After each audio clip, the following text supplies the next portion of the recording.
In our landscape and seascape photography, we do tend to reach for those wide-angle lenses because they do help us to create depth in our images.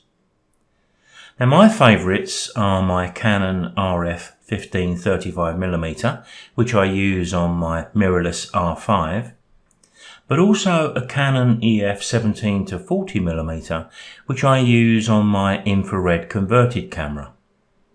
Now these lenses often distort the picture, but much of the time that's working in our favour, but not always. When we have a structure in our image like this shed, it's supposed to have straight sides, but we can clearly see the converging verticals have affected those sides, and it's something we often want to deal with. Now we do have tools to deal with this when we're working through our original RAW files, but here I have a JPEG image, but we can still use the RAW files by going to Filter and opening up Camera Raw Filter.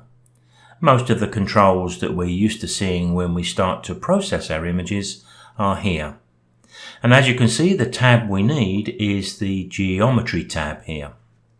Now just for a moment, let me close down the manual transformations. We don't want those for a moment. We're going to look at these options where we've got automatic and semi-automatic options. So let's click the first one, which is A for automatic, and we can see that it does a reasonably good job with the shed. But it doesn't make those verticals true. So let's skip to the one that's going to do the level correction. And once again, doesn't do a great deal. What about the next one, which does the verticals? Well, it does a good job, but we can see we do have a little cropping to do. And here we've got the horizontal and vertical, and that's not working too well at all.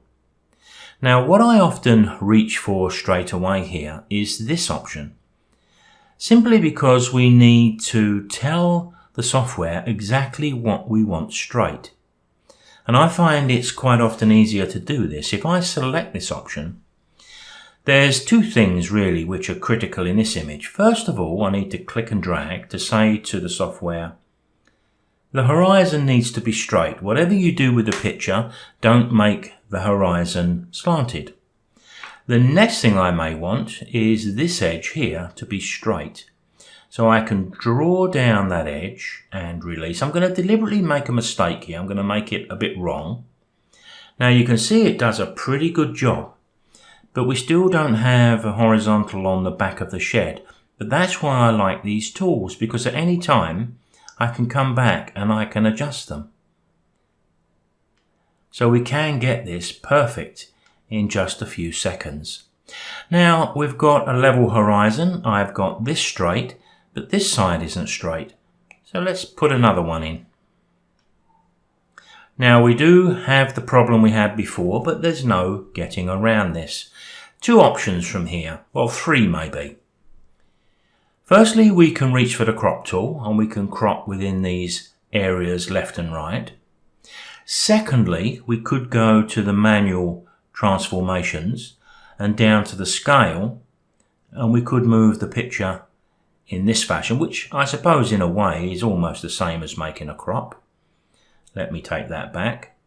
Or what we could do is open this image up into Photoshop and we could have a look at content aware fill.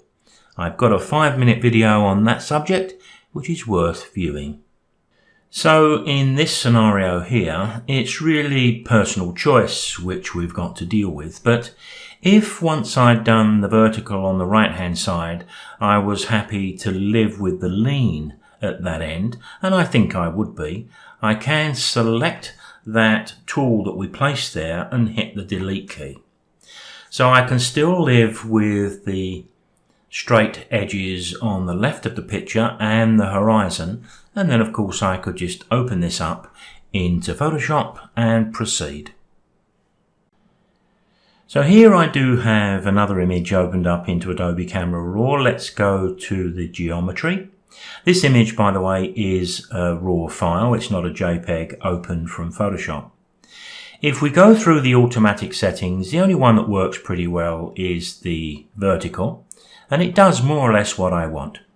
But once again, I just find myself reaching for the guided tools because I can just draw down that straight edge there and this one over on the left hand side, and I have my image.